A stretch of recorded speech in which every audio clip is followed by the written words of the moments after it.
Bonjour à toutes et à tous, dans cette vidéo on va découvrir la notion d'intégrale d'une fonction continue sur un intervalle, alors on appelle ça l'intégration. Alors qu'est-ce que c'est? Voilà le problème, vous avez une fonction ici, cette fonction elle est continue sur un intervalle AB. Je ne lâche pas le stylo, c'est un petit peu ça l'idée, quand vous tracez votre fonction, vous n'avez pas lâché le stylo, il n'y a pas de discontinuité, donc cette fonction visuellement elle est continue sur un intervalle AB. Elle est même positive. Eh bien, l'idée, ça sera, mais est-ce qu'on pourrait calculer la surface hachurée en bleu? Alors, première chose, quand vous avez une surface à calculer, vous voulez calculer une surface, vous devez avoir une unité, des mètres carrés, des centimètres carrés, des décimètres carrés ou autre.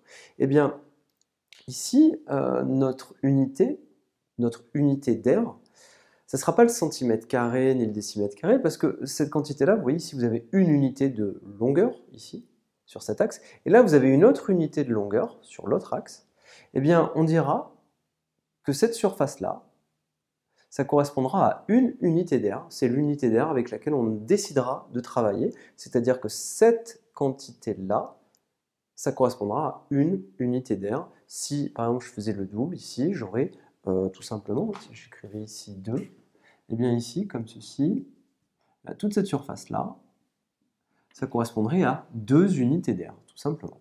Alors, et c'est l'unité avec laquelle on va travailler avec les intégrales pour mesurer, calculer cette surface-là.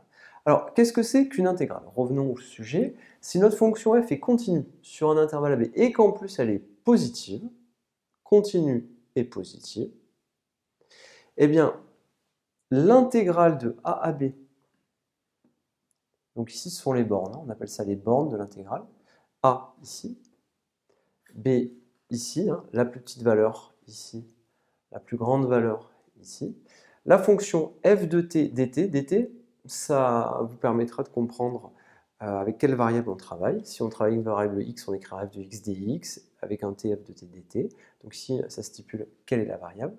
On pourra voir plus tard un petit peu à quoi ça sert. Eh bien, cette quantité-là, qu'on appelle intégrale de a à b de f de t dt, eh bien, cette quantité-là, c'est une valeur numérique qui peut être positive ou négative. Ici, dans ce cas-là, elle est positive. Et dans ce cas, elle est égale à la surface hachurée en bleu.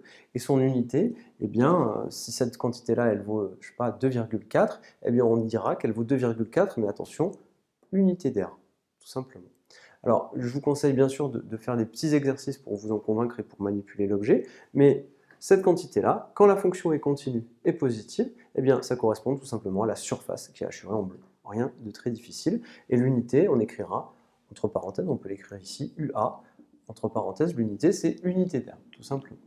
Alors, comment calculer cette quantité? Il y a une manière de le faire, bien sûr. Pour calculer cette quantité, intégrale de AB de f de t dt, on note ceci. Grand F de t, avec un petit a, un petit b ici. Grand F de t, ça correspond à quoi? F, c'est une primitive de petit f sur l'intervalle AB. Une primitive de petit f sur l'intervalle AB. Vous savez ce que c'est qu'une primitive? Une primitive de f, qu'est-ce que ça vérifie? Eh bien, ça vérifie pour tout t appartenant à AB. Vous savez que la dérivée de la primitive, ça fait la fonction. D'accord? Donc ça, on l'a déjà vu dans le chapitre primitif. Donc pour calculer une intégrale, si vous pouvez connaître une primitive de la fonction, c'est parfait. Vous le calculez comme ceci, intégrale de AB de f de t dt, c'est égal à cette quantité-là, ça c'est une notation, et elle est égale à quoi cette quantité? Grand F de B moins grand F de A. Donc si grand F, vous le connaissez, si A et B, vous les connaissez, vous avez juste à remplacer et à calculer le résultat. Ici, ça sera en unité d'air. Faites bien attention à cette remarque. Une surface, c'est toujours positif. Je le répète, une surface, c'est toujours positif. Une aire, c'est positif. Une intégrale, ça peut être négatif. Donc il faudra bien faire attention au cas où la fonction f est située au-dessous de l'axe des abscisses. Quand la fonction f est négative, il y a un autre cours et une autre notion qu'il faut connaître associée à ça. Mais rappelez-vous, une surface, c'est positif. Une intégrale, ça peut être négatif. On va voir dans quel cas. Dans la vidéo qui suit, je vous remercie et à tout de suite.